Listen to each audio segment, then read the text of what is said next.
I can easily fall into a rut with my monthly setups if I'm not trying something new every so often, so today we're going to be having a look at a bunch of different layouts that you could include in your monthly setup. This could be because, like me, you enjoy trying new things, or maybe you just want to track something different, or maybe you're just curious about what other people include in their monthly setups. The list we're going through today does also come as a free printable, linked in the description box below, but without further ado, let's get into it. I've split these into different categories, and our first category is calendars and schedules. One of the first things that probably comes to mind with a monthly setup is a monthly log. I typically tend to go for the calendar style, but there are plenty of other styles you can use as well. I actually have a full video looking at different styles of monthly log that you might want to check out after this video, and that one, along with any other related video, can be found linked in the description box below. Our next idea is that of a themed schedule or a themed monthly log, and I like to use these for my content calendar in particular. Sometimes it can just be helpful to have all of that information sectioned off into its own place, so that you can see it separate from the rest of the stuff you have going on. Because I post in a lot of different places, having this in a separate calendar can be really useful. Another such example could be something like a term planner, so it's a schedule of what's going on in the term. The next category we have though is trackers and logs, and our first idea for this one is a habit tracker. Again, this is another one that I have a separate video on showing some different styles, so you could have the vertical layout like we have here, or you could opt in for something a little more creative and go with a hexagonal tracker like we have on this page. It may also pay to have a themed habit tracker if you have a particular area of your life you want to work on. For instance, my self-care tracker that has just habits related to my self-care. Another common type of tracker is a mood tracker. These are typically done as kind of little picture elements that you color in based on your mood for the day. And of course, you can color these in with multiple colors for days that have multiple moods. For instance, the 18th here was mainly a good day, but also had a little bit of something not so great in it too. A tracker type that is one of my favorites is the productivity tracker. You can see it has little boxes for each of the days of the month, and you fill this in based on what productive tasks you did.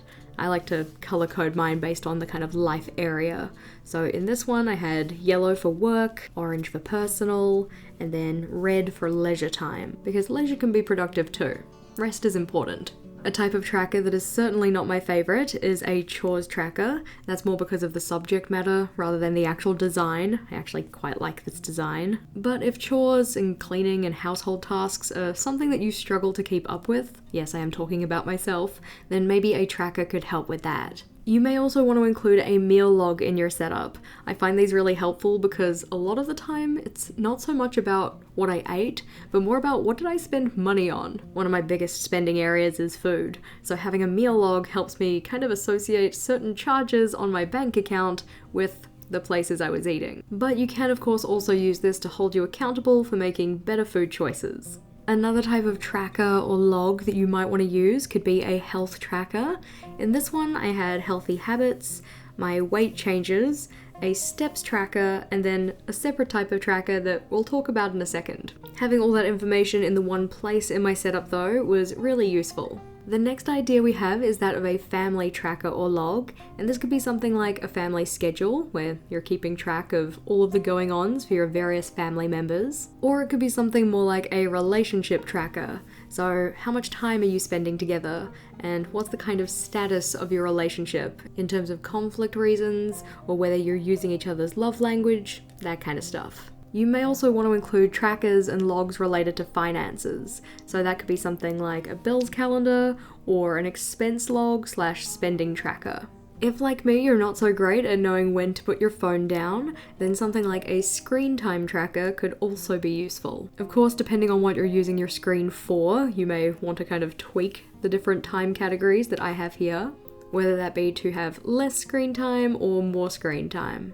Another layout idea is that of a gratitude log, so having a space to write down something that you're grateful for each day. You could have it as a decorative page like this one with the kind of like rainbow coming out of the cloud, or you could use it as a way to practice different styles of lettering, which could be fun too. Or of course you could just keep it as a nice and simple list. You might want to include something like a dream log in your setup to write down what dreams you've been having and maybe even kind of deciphering the meaning or the reason behind that dream. And then another idea is that of a tiny wins log, so a place to write down all of the kind of little things or little accomplishments, tiny milestones. Again, this is another page related to combating our negativity bias, trying to focus on the positives. We mentioned it before, but another tracker or log that you could have is that of an improvements tracker. Here's another version of the same, but the idea on this one is that you're giving yourself a rating for maybe your mood and your health, and then identifying what kind of thing you could do the next day to improve on those. We can see that the majority of my improvements for this month were around relaxing.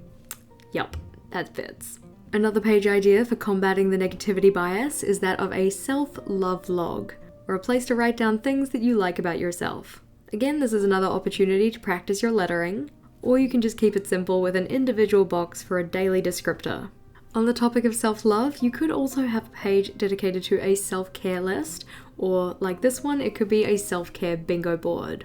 Essentially, it's just a grid, and then you populate each of the grid cells with something that you can do to take care of yourself.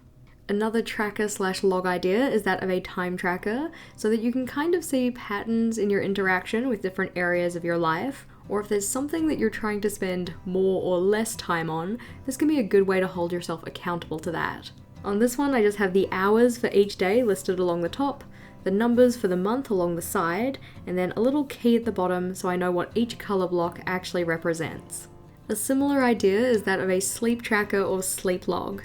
I've again set this one up as if it's a timeline, so we have the times of day along the top, and then the days of the month down the side. For this one, I was also tracking my hours at school, so we have sleep in green and school in pink. Another fun idea to help you kind of remember what's going on in your life is that of a 1-line a day or 2-line a day page. As you can see, this one is 2 lines a day, and it's effectively what it sounds like, just a place that has 2 lines per day to write down what was going on.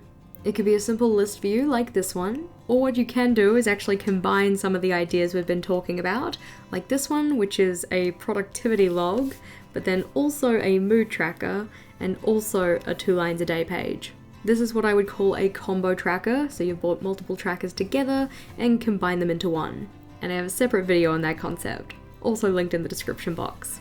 Our next section is all about goals and goal setting, and our first idea for that one is just having a page or a spread in your monthly setup dedicated to writing out what your goals are.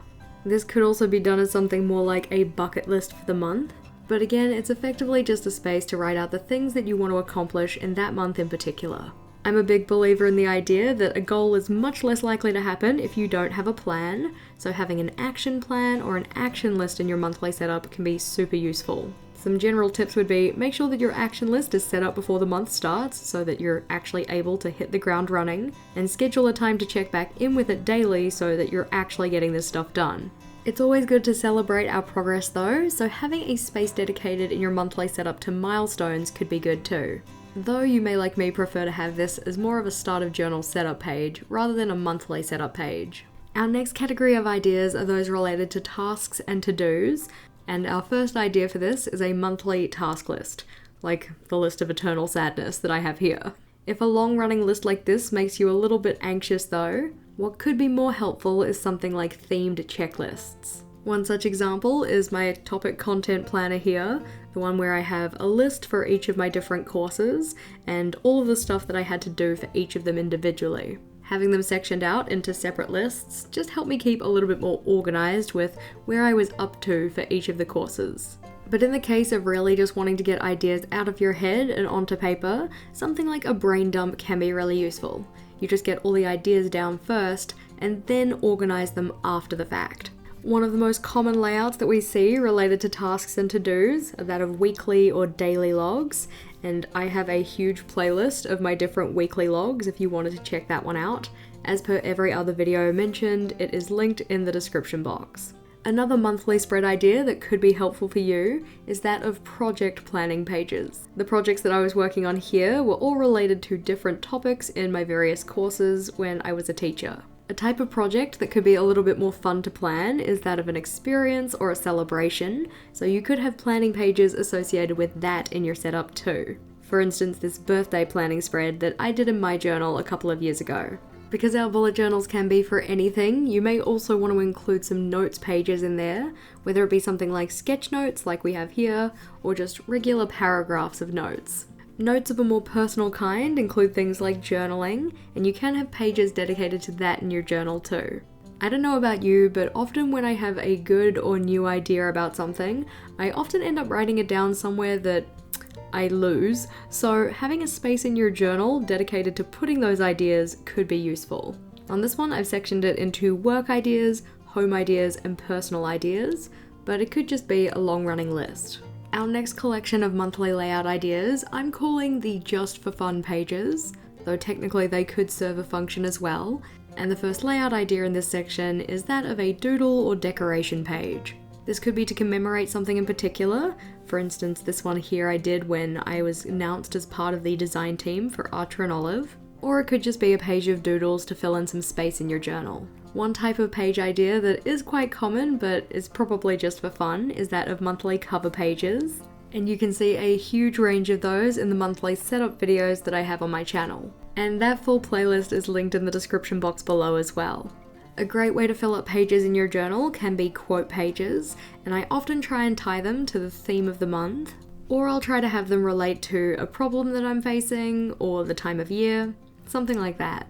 Another way that I like to have fun in my journal is using monthly challenges, so this could be something kind of like a goal setting page in a way, where you have various challenges that you're working on in the month, and the spread is really just there to track your progress. Or maybe you just want to focus on one specific monthly challenge. I do typically find that if I'm focusing on less, I have more success. Another fun one can be that of a memories page, though you do have to remember to come back and fill it in. And some people also like to have affirmations pages as part of their setup, or a space to write down statements that help remind them of things that they're trying to build or cultivate in their life. Another popular layout type is that of playlist pages. I've just got mine in the top of this page here, but some people do like to have a full page or a full spread for it, just depending on how they've set up the layout, so how much space each of the songs is going to take up, and also how many songs they want to write out. While you may have heard of word of the year, you can also have a word of the month, and you could set up a page in your journal dedicated to that. On this one, I've just written out what the word is, its definition, a quote, some journaling, and some goals associated with that word. This brings us into our next category, which I'm calling Month in Review, and our first idea is a What in the World page, or effectively a space to write down world news or world headlines. And it can also be cool to have a space in your monthly setup dedicated to the media you're consuming, so books, shows, movies, etc. Again, depending on how much media you consume, it might be better to have this in the start of journal setup rather than every single month. But if you want to know what you specifically consumed in that month, then having it in the monthly setup makes sense. Once you've consumed all that media, it's good to write down what your favorites were as well, so you might want to have a layout related to that. It doesn't just have to be for media though, it could be for other things as well. For instance, on this one, I had color combo, favorite pen, favorite Instagrammer at the time, really just whatever categories of favorites you want to look at. Another thing you might want, or possibly just need to review, could be your spending, so having a monthly budget review could be useful. And something that I find quite useful having month to month is that of theme planning pages, or spaces to kind of swatch out my pens, write down what pages I actually want to include, take some notes on the general decoration or aesthetic, that kind of thing. Another review type layout is having a currently page for the month. So currently watching, reading, eating, wearing, etc. It's effectively just a snapshot of you at that point in time. Another way to get a snapshot is by doing a level 10 life check-in, so thinking about the different areas of your life and giving them a score out of 10. If you do this month upon month, you can kind of start to see which areas you're prioritizing, which ones maybe need a little bit more of your attention, how they've changed in terms of either going up in terms of rating or down. It just gives you a useful data point to compare month to month. Or another review type page can be just that, a monthly review, or what I've called here a monthly reflection. The things that you want to reflect on or review are really up to you. I like to do things related to my goals, related to memories, related to finances, that kind of stuff. I feel like sometimes people look at reflection as a kind of negative thing, but I think it's hugely powerful. Really, you can include anything that you want in your monthly setup. For example, the Coke Zero tracker that I included one month. But I would love to hear about any other page ideas that you have, so please do leave them in the comment section below. Now as we've got our monthly ideas sorted out, what about weekly spreads? What can we include on those? Thankfully, I do also have a video on that topic, so click or tap on that one here and I'll see you over there.